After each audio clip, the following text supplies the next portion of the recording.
professor at NYU, author of On Level Terms 10 Legal Battles That Tested and Shaped Soccer in the Modern Era, which you can pre order on Amazon right now. And a man who also serves as a player agent is on the line. Hey, Ted, how are you? I'm doing well, Jay. What's going on? We're, like I said, it's Wednesday, which I guess means it's all downhill from here. So hopefully it gets a little bit better. But I'm very happy to have you on the line. And the discussion today is in light of everything that's happened recently with the MLS and their CBA negotiations, and a lot of talk about labor negotiations and labor relations at the top level of American soccer. You have come out and been outspoken about a plan to perhaps unionize down a couple of levels at the USL level, which we know USL's striving for that second division status. We'll see if they get there. But in the meantime, the unionization of the players there. Explain to me why you believe that's necessary and why the time to do so is now. All right, it's a good question. Both are good questions and important questions. Why I think it's necessary, I mean, I think through my representation work, I was able to see firsthand for a while that there's basically no uniform standard of employment across the league. It doesn't take a lot of involvement in the league to start seeing that the standard of employment can vary pretty wildly from club to club to club. And then from talking to players, you hear, certain concerns, certain ideas that might be able to, improve their lives a little bit. And the solution to that, in my eyes, is to organize, to form a body that would represent the voice of the players and to, have them be able to express what's important to them, to the league. Why it's important right now? This is a critical moment for the USL. They've talked about in recent months, this plan Destination 2020 that they've been calling it, where they could conceivably expand to up to 40 clubs in the next 5 years. Mm-hmm. They're looking at having all those clubs be in control of their own stadium in the next 5 years, to be profitable in the next 5 years. So they're clearly moving into this new era. And to me, it's just, I feel like the players just need a seat at the table. I think they should be participants in the development of the league rather than just observers. Now, obviously in MLS, one of the elements that dictates sort of how those things go and whether or not single entity, which is not a USL concept, but certainly holds water at the MLS level. One of the things that dictates how these things go is that the players can jump to a different league, maybe leave the country. They have options outside of MLS, which may not be true for an NFL player or an NBA player. At the USL level, how does that upward mobility, whether it's MLS or some other league or moving out of the country, how does that affect how the players, what level of input the players might have into their working conditions? Obviously, this is a very young league, and in a way, it's sort of, despite the pretty solid quality of the league and improving, in a way, it's a transition league, because I think most guys will openly tell you that, they'd love to, perform really well in the league and end up in MLS at some point. And that's fine. There's no reason not to encourage that.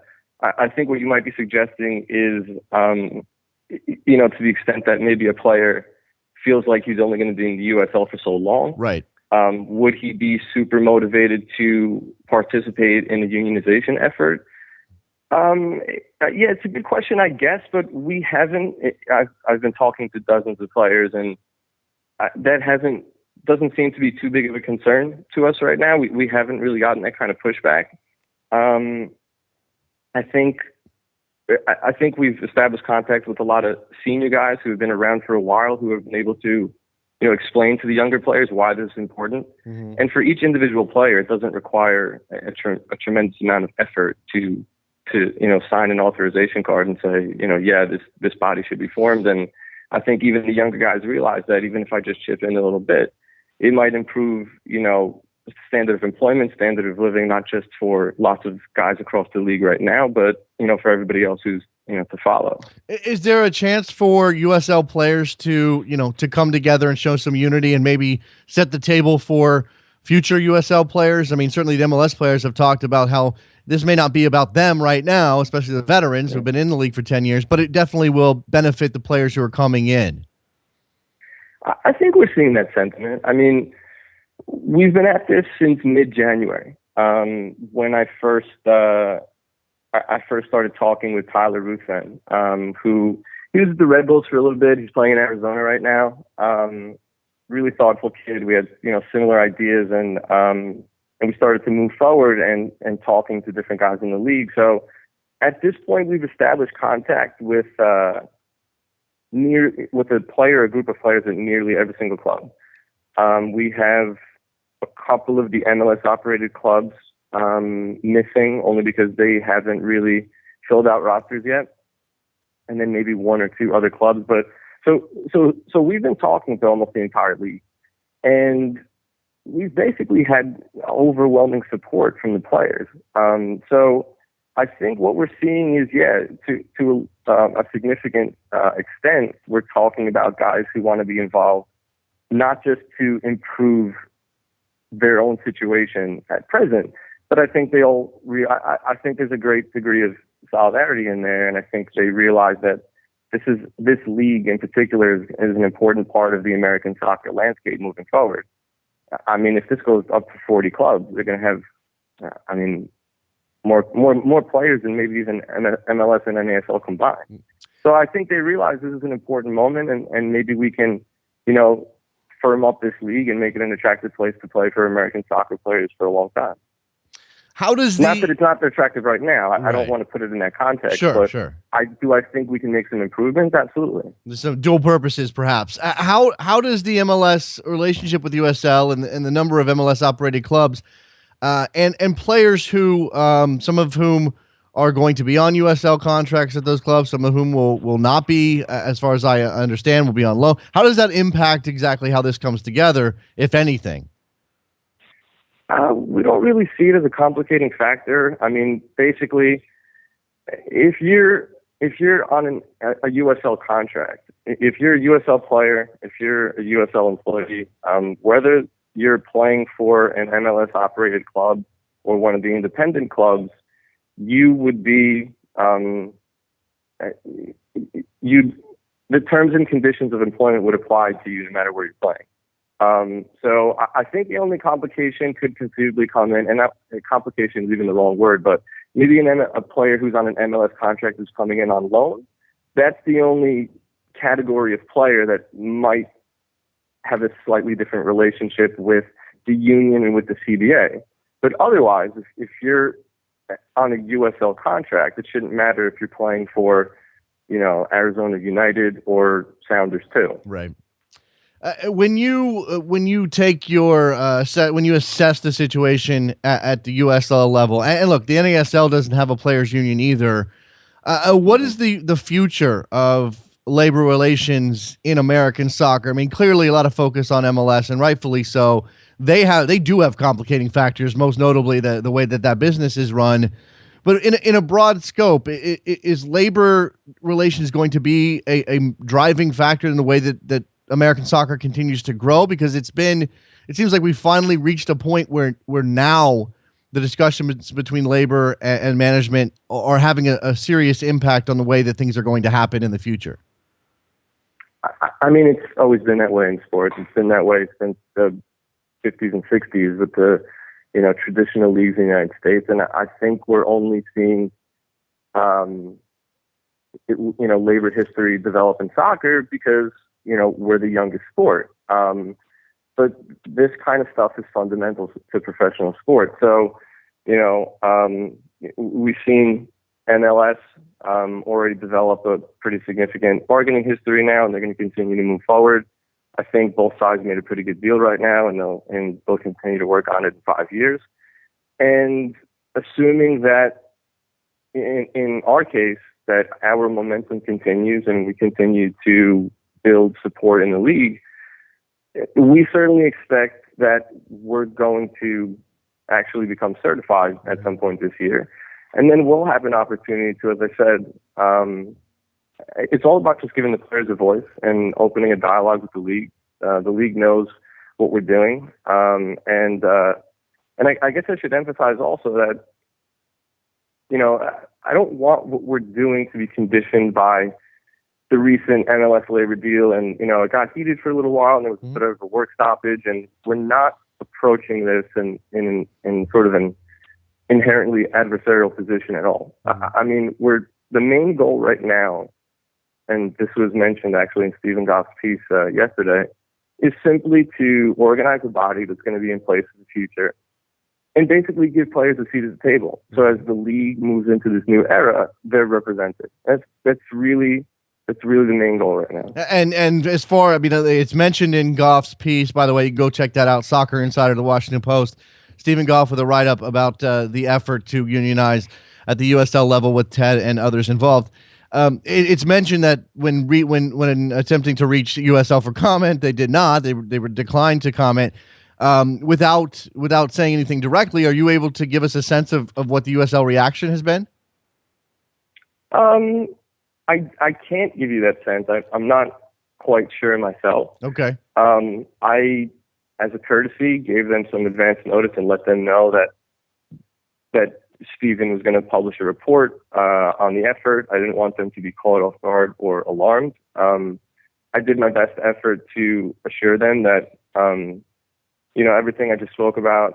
Actually, in Stephen's piece, I said specifically that while our group, at least right now, we're not in a place where we've established, bargaining priorities or anything like that, because we're a few steps away from that. We would need to elect union representatives, and ultimately the players are going to decide what's important to them. Mm-hmm.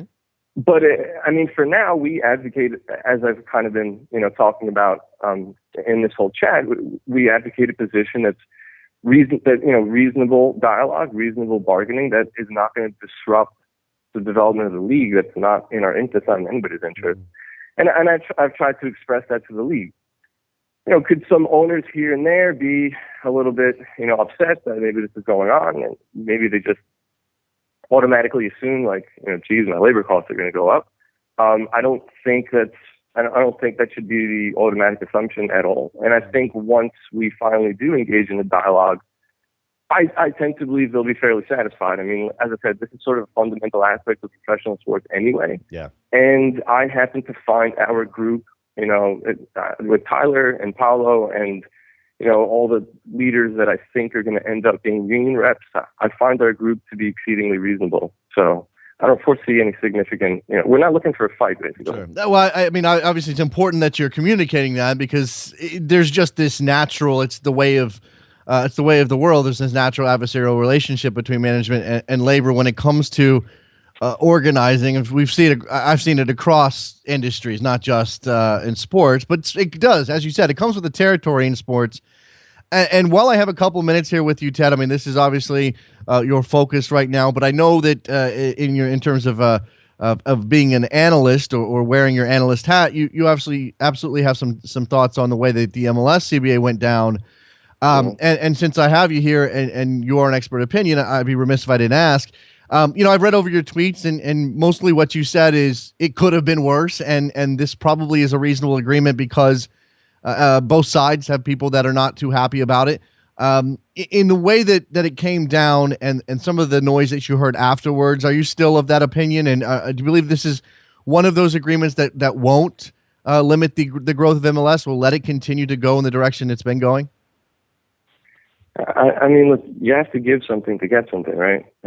So the league gave, historically, some form of limited free agency. So they gave in the area of, player movement, and they were able to, maintain a significant degree of cost certainty, whereas the players were able to give a little bit in the area of, they weren't too aggressive on pushing the economics, and they achieved at least some form of their number one goal in terms of enhancing player movement. And, just right there, you're looking at that give and take is a good indicator that this was a reasonable compromise, so, and then you add in the term, which, I tweeted that as well, that for me, that was critical. A 5-year deal, anything more than that would probably have been regrettable. this is a relatively short deal. I mean, to give you some context, the NBA's deal is a 10-year deal with a 6-year opt-out. Yeah. The NHL's deal is a 10-year deal with an 8-year opt-out. The NFL has a 10-year deal with no opt-out. Who commits to anything for 10 years? This 5-year deal is it's not so bad. You live to fight another day. And so, I have been a little bit disappointed with some of the player discontent. I'm sure you saw Jorge Arangura's piece from a couple days ago. And I think his approach was kind of right. I think maybe some players, I don't know if there were unrealistic expectations or maybe there was just a lot of activism in the union right now, but I think players should be fairly satisfied, and I think maybe they'll settle into that position, in the next few months or years. It certainly seems like, and look, there's always going to be a voice of dissent among a democratic body, and that's essentially what the union is. But it does seem that maybe, in MLS specifically, because of the way that it's growing, Ted, that maybe this is more philosophical. And certainly they set that up, that the free agency was not necessarily about money as much as it was about freedom of choice, and that's understandable. Soccer has that, whereas those other more mature American sports, it really is just about money and freedom in terms of movement and getting the best deal. At least that's the way it seems on the face. Whereas soccer does have this push-pull of how do we run this league to make soccer big in America? Are we all in this together? Are we not? Et cetera, et cetera. Yeah, I agree. I mean, obviously the single entity structure creates, a unique battle over free agency in our league. But in different ways, that has been a significant battle in the last few decades in other sports as well. Let's not forget baseball had a historical antitrust exemption as well, and they didn't see free agency until the 70s. Right. So, every sport has its own kind of unique history, and at the same time, I don't think what we see in soccer is all too different from the history of American, sports labor. Ted Filipakos, a professor at NYU, author of an upcoming book, which I'm going to get in my the title here in a second. On Level Terms, 10 legal battles that tested and shaped soccer in the modern era. Go to Amazon right now and pre-order the book. He's also a player agent and obviously helping to unionize USL players, the focus of this discussion. Ted, I appreciate your time. Thank you so much. I apologize for me being a little rough. Like I said, we jumped straight into talking to you this morning, and it was an excellent way to start the show. Thank you so much. All right, you got it. There goes Ted Filipakos. Let's take a break. When we come back, it doesn't stop. Alejandro Bedoya, U.S. international winger for Nantes in France, will join us. Talk to him about his season and the upcoming USA Summer. Don't go anywhere. Soccer Morning, brought to you by World Soccer Sock. You're talking too loud, but I can't hear you calling.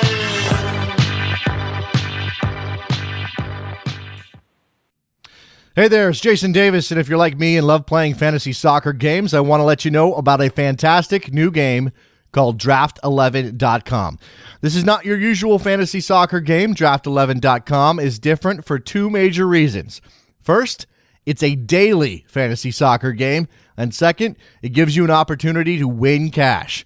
So instead of playing an entire season and competing against, say, the 3 million people who play Fantasy Premier League and winning nada, you can play Draft11.com over one match day against up to 10 people. And if your team wins, you win. Cash, not points. So go ahead and support our new sponsor that's helping bring Soccer Morning to you every single day. Head over to Draft11.com, sign up for a free account, and take a shot at trying to win some cold, hard cash. Thanks.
Welcome back to Soccer Morning on World Soccer Talk with Jason Davis. Here we go, back on Soccer Morning. On the line with me now, from the training ground in France, Alejandro Bedoya from Nantes and the U.S. men's national team. Alejandro, how are you, man?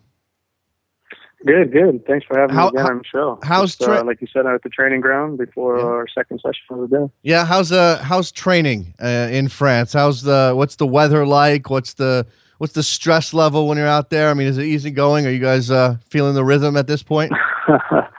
Yeah, I mean, the weather is amazing now. It's like in the mid 60s, so perfect spring weather, I would say. But on the soccer end of things, I think we're in a difficult period, and I think everybody's not panicking, but a little bit stressful, and hopefully we get a result this weekend, which will do a lot for the team's confidence.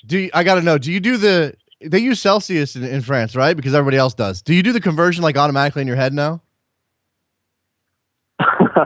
No, I always have to pull up Google. Well, I mean, I'm sure you're like it's always changing, Yeah, I'm sure you're adjusted to the Celsius scale anyway. The Americans who live over here and haven't been to Europe for very long, we don't know how to do it. We have to do the math. All right, so 60s, that's got to be nice. As you said, things a little rough for your club team right now. Last week, lost to Rennes, and then this coming week, home to Evian. What's the fix here? How do you guys go about turning your season around? You're mid-table, that's good, but you obviously want to play better. Well, yeah, I mean, if you look at the results recently in the 2015 now, since the turn of the year, I think we've only had one win since, I think. Again, like last year, we were lucky that we started off the season very strong. We finished the first half of the season and near the top of the table, but things have changed since. And lately we've been just talking about going back to our core values, so to speak, in terms of being compact defensively and not letting in goals. But that hasn't been the case lately. Teams have been scoring on us, and that was kind of been our strength, where we haven't been able to concede goals, and we were able to get that one goal and be able to win, the close matches. But lately that hasn't been the case, and it's a young club, young players, and we don't really have that true goal scorer on our team, so to speak, that can create a chance on his own or score at will, and that kind of hurts us. So it has to be a whole team effort. And just like I said, back to our core values: defend well and be able to break on the counter, and get back to being able to score that one goal that will get us a win. Well, you mentioned the lack of a elite striker, maybe a guy who can create. You obviously the club's had a rough period off the field as well with the transfer ban and everything, and you ultimately decided to sign a contract extension, I think, in February. Did you think about, did any of the ban stuff come into play for you? I mean, obviously you're comfortable, you enjoy playing in France. I know you had other offers. What went into the thought process?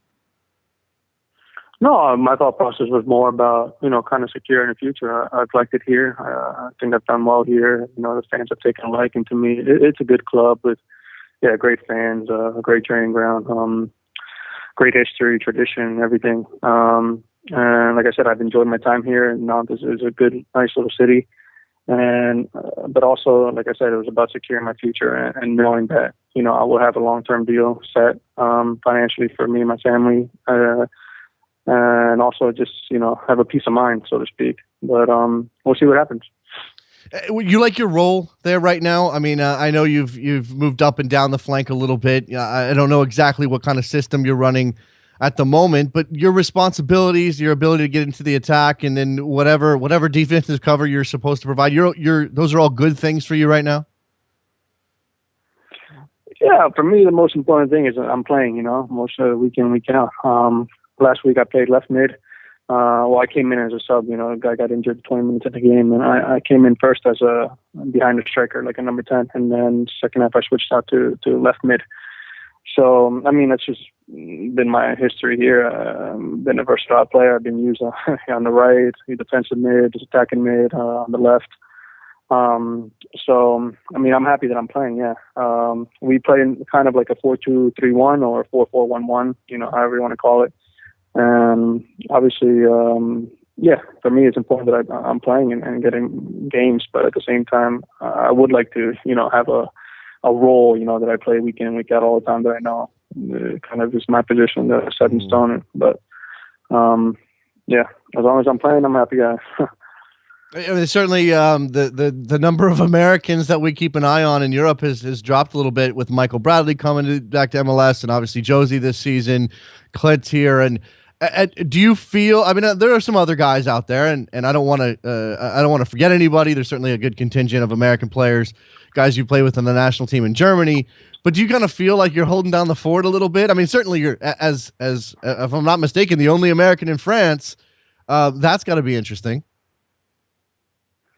Yeah, I mean, it's interesting, but like you said, I feel like there are other players that are playing. I can name off the top of my head, like Fabian Johnson, Timmy Chandler, Jeff Cameron sometimes, and of course the goalies we have over here. But for me, as the only American in France, yeah, I try to, to make a name for myself, and making a name for myself makes a name for Americans, and maybe get more respect from them, and hopefully it inspires even more young American players to come over and play in France, because it is a good league, with a lot, obviously now with the teams like PSG and Monaco who have put a lot more money into it. And you see the championship now, with teams like Lyon and Marseille, a young Lyon team and Marseille towards the top of the table fighting, challenging PSG. It's getting stronger, and it is a good league for development. And I'm happy to represent, the Americans here. And hopefully PSG gets a good result tonight in the Champions League and be good for the French league. Yeah, how does that go? I mean, you guys are in 11th. Clearly, you want to be higher than that. Of course, you do. And the recent results haven't gone your way, and you're trying to turn your season around. Meanwhile, PSG's in the Champions League. That's going to be good for Ligue 1. But you also have all that money that's coming into Paris. You have Monaco, who had a lot of money, sold some big names, is still competing at a high level. Is there a sense in France that this is a league that's of haves and have-nots, or do you feel like everybody can compete on a relatively good level? Yeah, well, that's the thing. I mean, you look at the budgets of those clubs, and then the budget of our club, which right now it's not even comparable. I mean, it's a huge gulf in cash that the other clubs have. But you see Lyon with a lot of young players. Of course, they got a good club with strong, I'm sure, money influx into the club. But I see it as that's kind of normal. I think you want that in the league. You want to have clubs at the top that are kind of not like a dynasty, you say, but like that are very strong and have a lot of money, and that's what makes you more competitive as a player. No, you want to compete against the teams. Those are the games you look forward to most, against top clubs. And I mean, you're always going to have that in. I feel like in the good league, you see that across the board, and in the Premier League. I mean, the smaller clubs aren't obviously. I can't compete with the Arsenal or Man United or Man City's, Chelsea's of the world, but it still makes it competitive, no? I know you love your home fans, but I got to ask you about going on the road in France. I mean, you go to Parc des Princes, and obviously PSG has a reputation for having some rowdy fans. But then you go to Monaco, and I'm fascinated by playing at Monaco with, I don't know what their top attendance is. I know they don't draw a ton of people. It's not a big city. It is a reputation as a big club. How are those two things different? Yeah, I mean, first and foremost, the atmosphere is crazy. You go to, like our stadium, our fans are amazing, and it's loud, and sometimes you can't hear yourself. And then you go to a stadium like Monaco, and it's a golf clap out there. But it's tough to play in those games. Actually, you have to try to get up for those games, and normally at stadiums that have a good attendance and good fans, it gets you more hyped up, pumped for the games. But you go to a stadium like that, it takes all the air out of it, kind of, and you're a little bit more lethargic maybe, and the warm up isn't going as intense as it normally would be. So you have to be cautious of that as well. But I mean, Monaco, if you get paid all that money to go there and play that, I'm sure you wouldn't care, you wouldn't mind about attendance, right? Have you spent any time not playing soccer in Monaco? Have you actually visited? I actually have not. No. Okay. All right. So you can't tell us about the baccarat and all that. Okay. All right. Because I, you know, it's so fancy, Alejandro. I don't know. I mean, it just must be an amazing place to visit. I want to ask you about some things that have happened here in the States recently. You were on Twitter. You know, obviously, you know a ton of guys that are playing in MLS. Lots of international teammates, other guys you came up with through the systems here in the States. When you see stuff like the CBA negotiations going on and, you know, players pushing for free agency, something that, you know, obviously European players and you yourself have and have had for a very long time, you know, how do you view your role in sort of seeing what's happening and maybe commenting on what's happening and supporting guys that you know? Yeah, I feel like my role, maybe I'm a little bit, how do I say it? I voice my opinions more, maybe because I'm on the outside.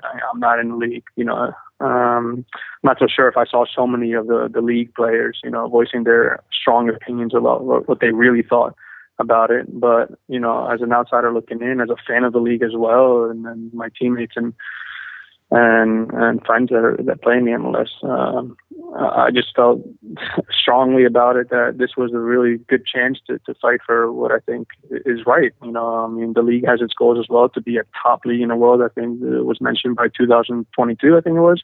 Mm-hmm. And I felt like those last CBA negotiations really stalled that effort. I felt the players deserved a lot more. Obviously, when you're inside a room and things are getting heated up, I'm not saying it's easy, but at the same time, I felt like beforehand it was agreed upon, all the players and the people and the players union, that they would fight really hard for what they really thought they deserved, and I think they fell very, very far from that, fell short of that. And yeah, owners are owners, right? And you know they can sit there and say that they're losing what is $100 million a year. They said they're still losing stuff. That's what they say, of course. But then you see all the revenue stream coming in from all the new TV deals and things like that. And as an owner, I mean, of a sports team, I mean, if you can't afford to lose money, then why would you even get into sports teams? You know, for me, it was also fitting that, you know, they announced the new Audi sponsorship deal, the new Eurosport deal, which I'm happy about because I was able to watch these weekend's games on there. But after, you know, the CBA negotiation was kind of done with, I just thought the players fell really short of what they were really trying to get and what the league could have been done to improve the league, which is, you know, more. I mean, I don't even think this is really free agency, if you want to call it that. Sure, absolutely. And there's certainly a way to look at it that it's not. That is the owners controlling things the way they always have, with very limited scope for players to pay. And again, there's a cap on how much they can earn when they move teams, so it's really not free agency. I know you. Yeah, right. And the minimum, you raise the minimum wage. I mean, for these young players, an extra $20,000 for about over 100 players probably in the league, correct? I mean, what is that a cost to the owners of the league in total? Probably not even more than $3 million total. I mean, that's pennies for owners, right? Across the board. That's not even that much, I don't think. And then you're hurting the middle tier players by not even raising the cap that much, which those are the type of players that are going to raise the quality of the league and make it that much better. And like you said, then you have a cap on the free, quote unquote, free agency players at 28 years old, 8 years. And I mean, that kind of devalues those players and disrespects them and from all their years served in the league. Have you had? I mean, like I said, you signed a contract extension with Nantes in February. Congratulations on that, by the way. And obviously you're settled and you like where you're playing and you like the fans and the facilities and everything else.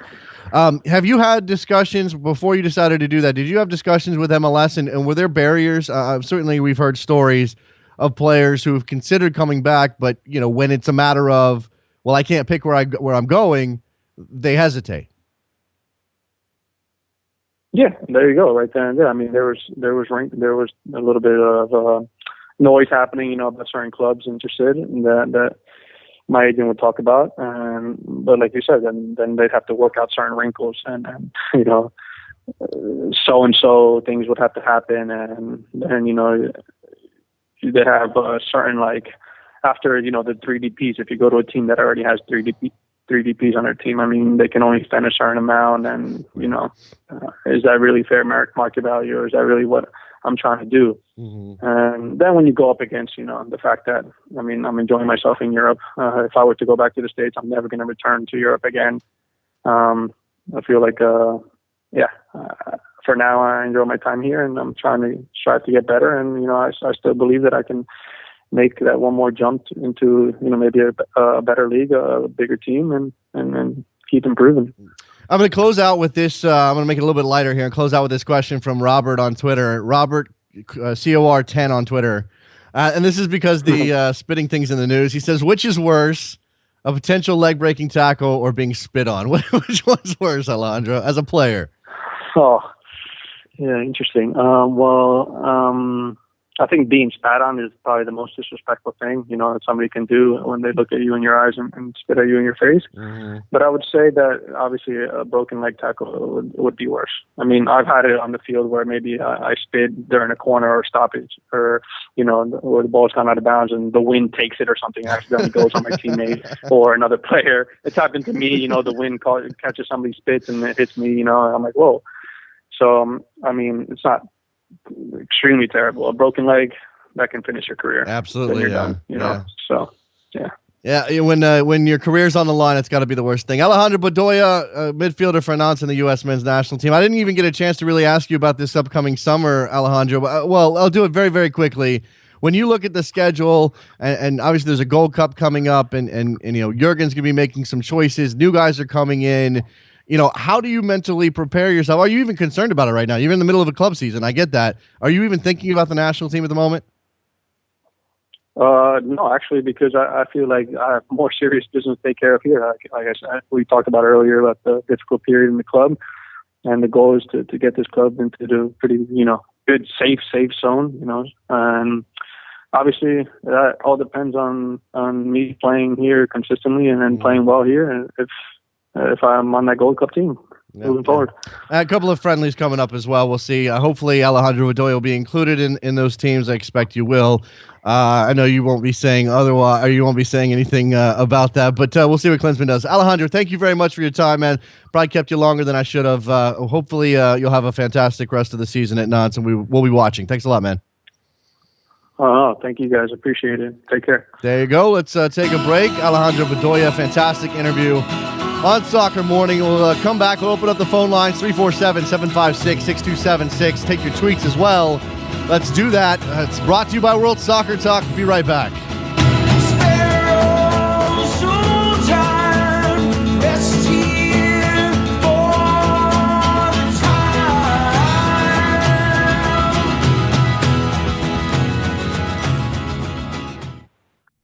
Hey there, it's Jason Davis, and if you're like me and love playing fantasy soccer games, I want to let you know about a fantastic new game called Draft11.com.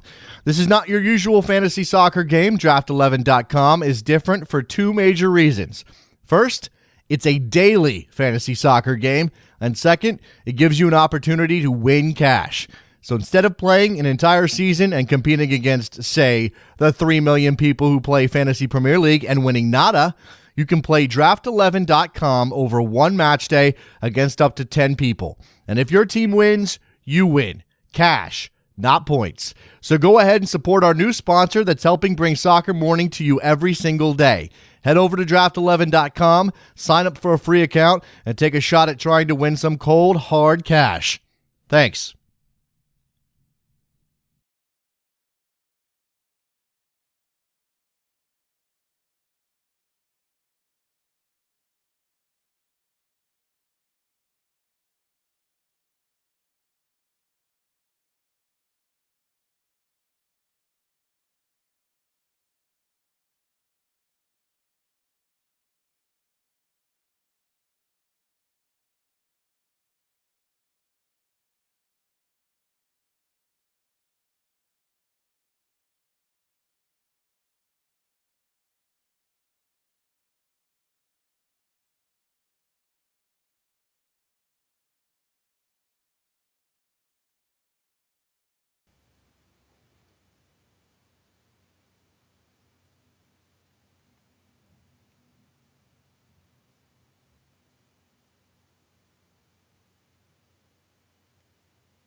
to Soccer Morning on World Soccer Talk with Jason Davis. Here we are back on Soccer Morning. Very interesting Soccer Morning schedule-wise. We missed the headlines today. Blame the pipe in the apartment above Trevor Hayward's apartment.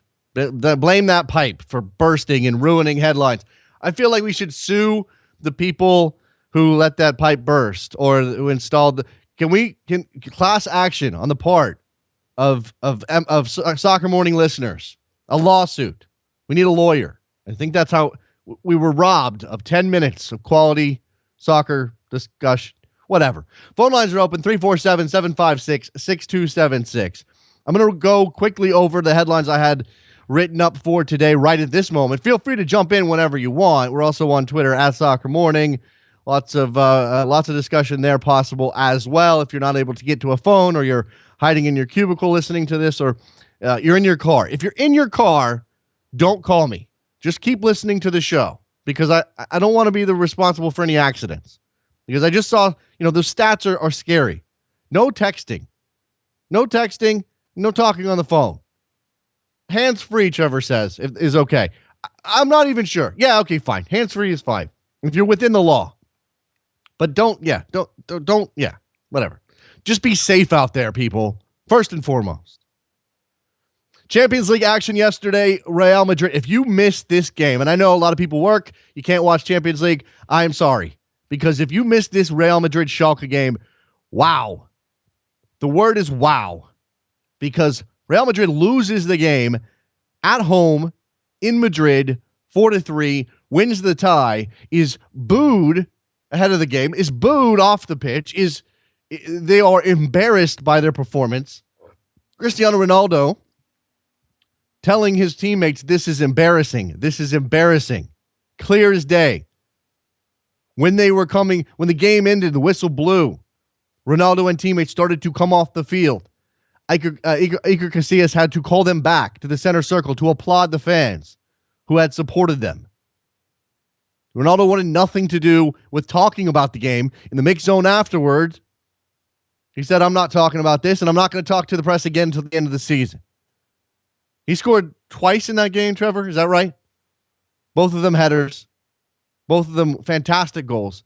If not for him, you'd be looking at Schalke having pulled off the upset of upsets against Real Madrid, the defending Champions League winner. It was an amazing game. Back and forth. Crazy goals. Schalke played their butts off, and Real Madrid looks like a time bomb. It's going to explode all over the place and make a giant mess of it. Ancelotti's out in the news talking about how poorly they play. They deserve all the criticism. It's not good in Madrid right now. And it looks like La Liga may slip away. And again, they scored 3 goals.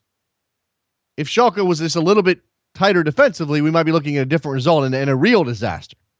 Is it a crisis in Madrid? When you win, when you advance, is it a crisis? We move on to the quarterfinals.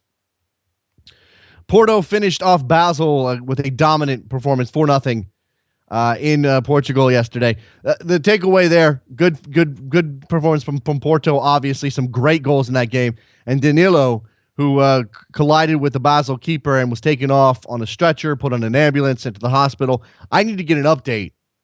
I didn't get an update on his condition. Hopefully he's okay. It was scary. Out before he hit the ground. That's never good. You got 2 games today, second legs. Should be excellent matchups. Bayern Munich, who went to Ukraine, couldn't score against Shakhtar Donetsk. Remember, Donetsk was playing hundreds of miles away from home because of the political and political situation in Ukraine, the civil war that started there. So they weren't even playing at home. They didn't even have the benefit of their home crowd, not the same support they would normally get anyway, and yet they held Bayern Munich, German giants, goalless. I don't think that's going to happen this time around the second leg. I think Bayern Munich will be fine. Hopefully Shakhtar makes a game of it just for the casual, the neutral observer. Chelsea and PSG at Stamford Bridge, 1-1. Nothing between them there. Chelsea with the away goal. Can PSG beat Chelsea this time around? Can Zlatan pull out some magic? How delicious would it be if Zlatan and PSG beat Chelsea at Stamford Bridge? How good would Jose Mourinho's post-game press conference be if that happened? Would it be the most amazing press conference in the history of football? It probably would be. I think I want it to happen. Again, feel free to jump in anywhere here, 347-756-6276. The Soccer Swell. Any love for the FC Porto Basel matchup? Two of the best academies this planet has to offer. Prospects galore. We just obviously talked about it, but the prospects and the academies definitely worth mentioning. And again, I'll refer you to plenty of talk out there about how difficult it is for clubs like Porto and Basel, who aren't playing in top 4 or 5 European leagues, who don't have all of the money, who are forced to sell their best prospects before those prospects can really start making their mark and help them win titles on a European level. Porto may never be able to get back to 2004 again. I think that's a pretty safe bet. They've advanced. They're going on to the quarterfinals. We'll see what happens in that round, but more than likely, they're never going to win another Champions League. And that's a little sad because you've just sucked all of any chance of even that second tier of teams. Do we ever expect Ajax to win another European title? No, I don't. If you do, you're probably deluded. By the way, Hector Herrera, woo! Mexico, be proud. That was a fantastic strike from him. A couple of excellent things happening in that game. Flipping back and forth. I flipped over after it looked like Schalke was dead in the water, and then I flipped back, and they scored again, and Real Madrid was a disaster, and I was like, oh, I got to stick with that game. Watching 2 games at once is watching 0 games, just so you know. Outgoing Executive Committee Theo Schweinsteiger. Man, you can just come at me with that one. I don't have it. Schweinsteiger says Qatar should be stripped of the 2022 World Cup. It's not going to happen. This is a bunch of noise. He is no longer an executive committee member. Why didn't he say it when he was? But okay. The best solution would be not to play in Qatar, and to rectify this wrong awarding, he told Bayern 2 radio station. But that can only happen if the report provides sufficient clues that the awarding broke FIFA ethics rules. That ship has sailed. FIFA has no legitimate reason, politically anyway, to go back through and really hammer Qatar for any sort of violations, because everybody is violating the rules. You come down on Qatar, you come down on everybody, or you need to. That's the only way you can do that. And I just don't see that happening. Bad news for the Montreal Impact. Justin Mapp has been fantastic for them over the last couple of years, out on the wing, cutting in on his left foot. Has had elbow surgery after his injury against DC United in the league opener. He'll be out for 4 months. Elbows are just crazy things. You mess with an elbow, that's not good. Even in a sport where you're only using your feet. Of course, that's not true. And you need your elbow to play soccer, and he doesn't have a working one, so he'll be out for 4 months. Bad news. In fact, it makes me want to take Montreal off of my predicted playoff team list for 2015. And yes, I did have them on that list. Here's something fascinating coming out of Manchester. Falcao, remember, he's on loan from Monaco with an option for Manchester United to buy him. He's valued at something like £43 million. He's playing with the Manchester United U21s and apparently not doing a very good job of it.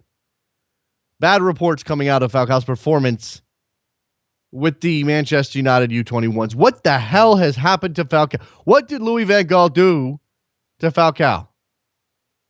Sad. It was what it is. Better than this.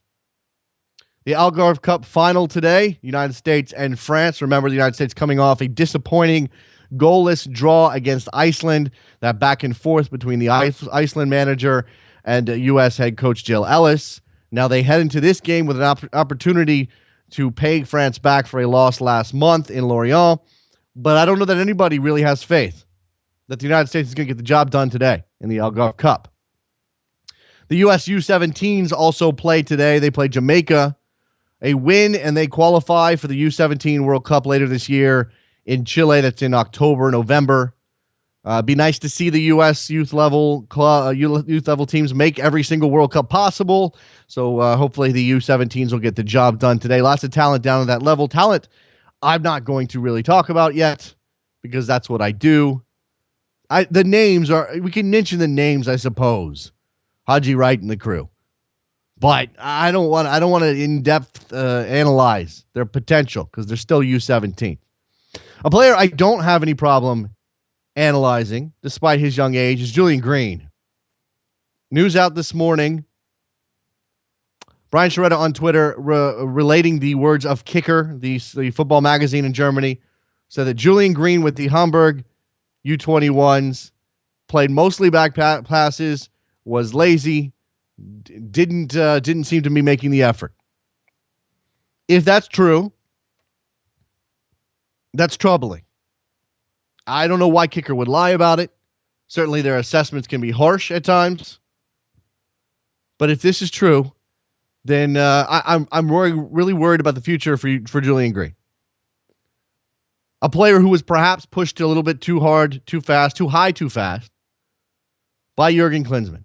A prospect at Bayern who hadn't played on a level higher than the 4th division of Germany, being called into a World Cup squad. Put on the field, scored a goal. That's great. That's fantastic. He's obviously got talent. Talent is not the issue. Becoming a full professional and doing everything that it takes to be a full professional is the issue for Julian Green. His continued development. And when we talk about continued development for these young players, especially the ones that were 18, 19, 20 years old, Juan Agudelo falls into this mix as well. And I am a big fan of the skill set that Juan Agudelo brings to the field every time he plays. When we talk about development, we're not just talking about his ability to read the game or kick a ball the right way or make a pass the correct way or his technique or his shot or his movement. That's not the only thing we're talking about. That's a major part of it. Learning the game fully is a major part of development. But what's almost as if not more important is getting into the routine and putting in the effort and being the type of professional that a coach can rely on day in and day out. Because you can't rely on a player who doesn't give a full effort because you never know when you're going to put him out there and he's not going to give a full effort. That's a troubling thing for Julian Green. If he's pissing people off at Hamburg, which is clearly done, and he doesn't have a home at Bayern Munich because let's face it, that team's stacked and there's no way he's going back there to play. Then what's the landing spot for Julian Green? What does Bayern Munich do with him? Is there a loan out there to his liking? Part of this, clearly, at least standing from this vantage point and looking at everything that's happened in Germany, is that Julian Green expected to go to Hamburg and play. And when he didn't, he got upset. Now, this happens all the time. Players get upset when they're not playing. They angle for a move. They look for a loan. Most of the time, those players are established players. You have a history on them. You know what they can do at the senior level. It's not the case for Julian Green. And he's not so much of a phenomenon that he's going to have interest regardless of the issues he brings in attitude. And I don't want to paint the kid as a bad apple. I don't think he is. I hope he's not. But when you take all of these incidents together and you add them all up, what we've got here is Julian Green teetering on a precipice between having an excellent career, a good career, meeting his potential, and falling straight off the cliff. I had a guy in my timeline today on Twitter who compared him to Freddie Adu. He's not Freddie Adu. He's not. He's not even close to Freddie Adu. Not yet. I don't think he ever will be. But it tells you where people's thinking is on a player like Julian Green. Let's go back to the Champions League for a second. James on Twitter, Coach Jay Ballin. Man, that is a great last name. I don't know if you say it Ballin, but I hope you do. You can't say a middle-tier team will never win the Champions League when just a decade ago Mourinho won it with Porto. My point, James, is that times they have changed. Europe 10 years ago, when Mourinho took Porto and won the Champions League, is not Europe now. Europe now is much more dependent on cash. The only teams that jump up, and you can't call PSG a middle tier team, even if you want to call France a second tier league, just behind the big boys of Germany and England and Spain. Serie A, by the way, dropping into that second tier now. But that's it. That's the only way you can crack the code now to win the Champions League, is have billions of dollars to throw at a project. Manchester City was a middle-tier team, lower-tier team in England until somebody walked in the door, Sheikh Mansour, and started clocking checks. So when we're talking about middle tier, we're talking about within the big leagues where money's going to flow. Because even if you have somebody with a lot of money stepping into a Portugal, a Belgium, a Netherlands, where else? Where else could even begin to imagine themselves competing? I mean, I can see Italy getting back on top and getting back into that top echelon and Juve going and winning the Champions League in the near future. I think that's possible. But that's not, we're going to call them middle tier. Trevor says Shakhtar have done pretty well. Shakhtar have done pretty well, but are they close to winning a title? Could you imagine Shakhtar Donetsk lifting the Champions League trophy? I can't. Not as long as Barcelona and Real Madrid and PSG and Chelsea and Bayern Munich have all the money in the world, all the money they need to reload and reload and reload. So when we say a middle-tier team will never win it, but Porto did 10 years ago, 10 years is a long time. And in another 10 years, who knows what the landscape will be? Who knows if the Champions League is even the biggest competition on the planet in 10 years? Because while I think it would take a major disruptive step by 1 or 2 or 3 or 10 teams, it's absolutely possible we could see a Super League in 10 years. That's the direction whether we actually ever get there, that's the direction we're headed. And once you have a Super League, what is the Champions League going to do? What's the point of the Champions League? The competition for the Super League? Okay. 347-756-6276 is the phone number. 347-756-6276 is the phone number. If you want to jump in, just 1 or 2 minutes here left in the program if nobody wants to chime in on anything we've talked about today. Thank you very much to Ted Philippakis for his thoughts on the USL unionization movement, and Alejandro Bedoya from over in France. Fantastic interview. Lots of excellent opinion. Look, the guy is knowledgeable. He knows what's going on here. Never played in MLS, but he knows exactly what's happening here. I find that fascinating, encouraging for that matter. The Soccer Swell on Twitter. Any opinion on Fox's initial coverage of MLS, Lawless's color commentary, etc.? I think Alexi is going to get his feet under him over the course of the season. I think he's great right now, but I like Alexi's insight. I think he needs. I think the energy level that he typically brings on a set is different than what he needs in a booth, and I'm sure he'll figure out where that balance is. But I think Fox is doing fine. I don't have any issues with Fox. I saw Phil Shane, obviously of BN Sport, a guy who's covered MLS and called MLS games in the past, talking about the camera angles and getting things right in terms of direction for an MLS broadcast and how there's still a lot to learn. I don't doubt that he's right. I'm no TV production expert. But some of these things can't be helped.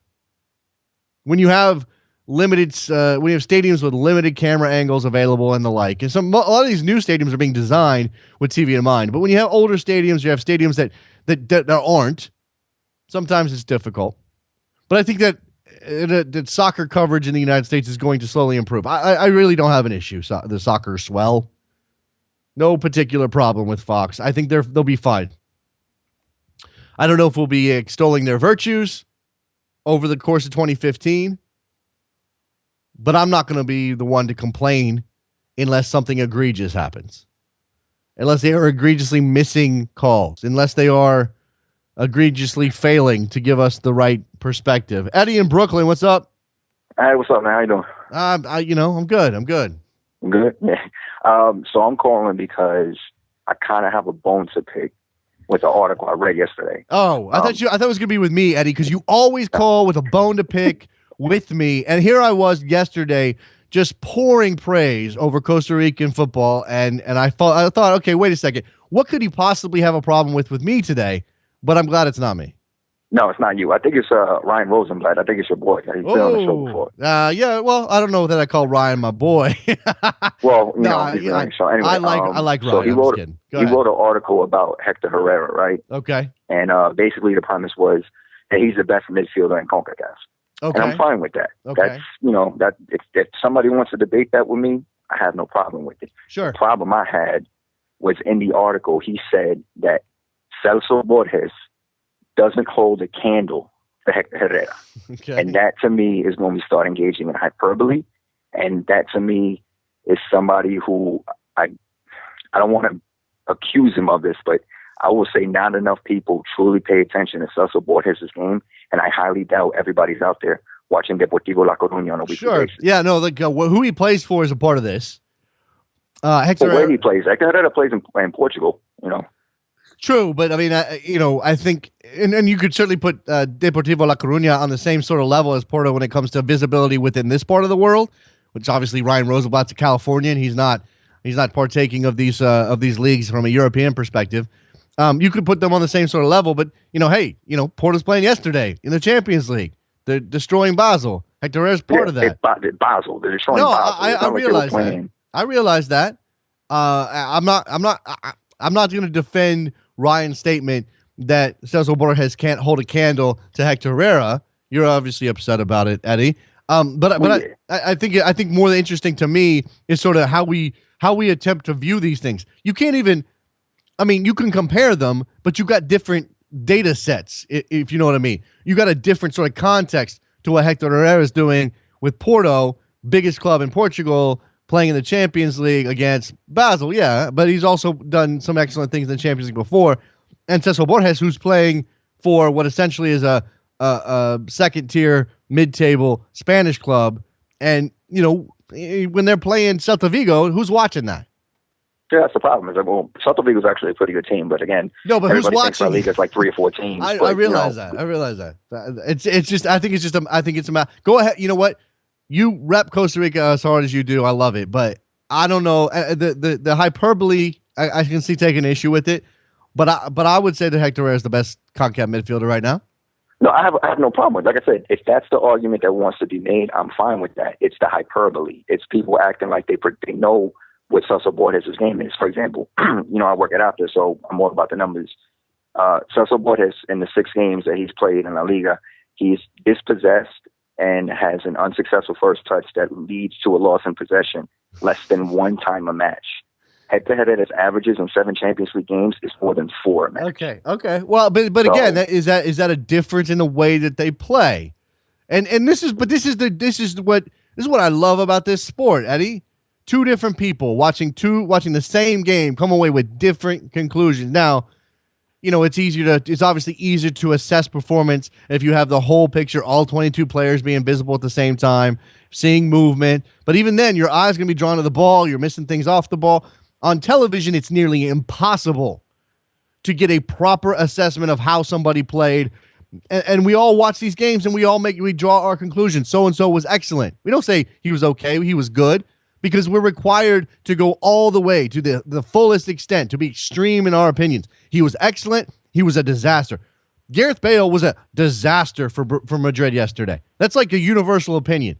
If I went back and watched that game for a full 90 minutes, if you did, and you have a better analytical eye than I do, you might find that he was not great, but he wasn't a disaster. You know what I'm saying? It's 1, 2, 3 moments that we lock into. And I think that might be the case here. Again, Costa Rican football is doing good, Eddie. Just, be happy, man.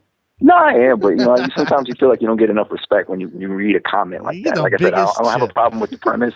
I only had a problem with the hyperbole. All right, I appreciate it. Your complaint has been lodged. We will send it over to Ryan Rosenblatt. Let him know, Eddie. Appreciate it, man. All right, man. Have a good one. There you go. 607. You're on the air. Who's this? Hey, Jason. This is Alex in Binghamton. What's up? I just want to say I can't be the only one who thinks that Julian Green is a little cocky punk. It's frustrating to hear these stories coming out of Germany. Okay, look, he's refusing to play, and I'm with you. I'm with you for the most part, Alex, because I sort of line that up. The stories all kind of come together and create that impression. But I'm not there. I'm not seeing on the field. I don't know what he was promised. I don't know I don't know how he feels about the way Hamburg has treated him. I can't say, because I've never seen it, I can't say he's a cocky punk. I can't do it. I can say it looks like that. I can say that's the impression we're going to get through the news. But how do we know that all of those are unbiased opinions? Nah, true. I gotta say, on his Instagram, he looks like a perfect little church boy, and then you hear this coming out. He doesn't want to play, and it's I don't know. I frustrating is the word, because he's got so much hype around him. You want to see a guy like that succeed. And we obviously need to back off the hype. Thanks a lot. In fact, I think the best thing thanks for the call. I think the best thing for Klinsmann to do is to leave him out of the national team for a while. He's young enough to play in the Olympics. Maybe that's where he needs to be, and maybe that's the plan right now. I don't know if there's a plan for him at the senior level.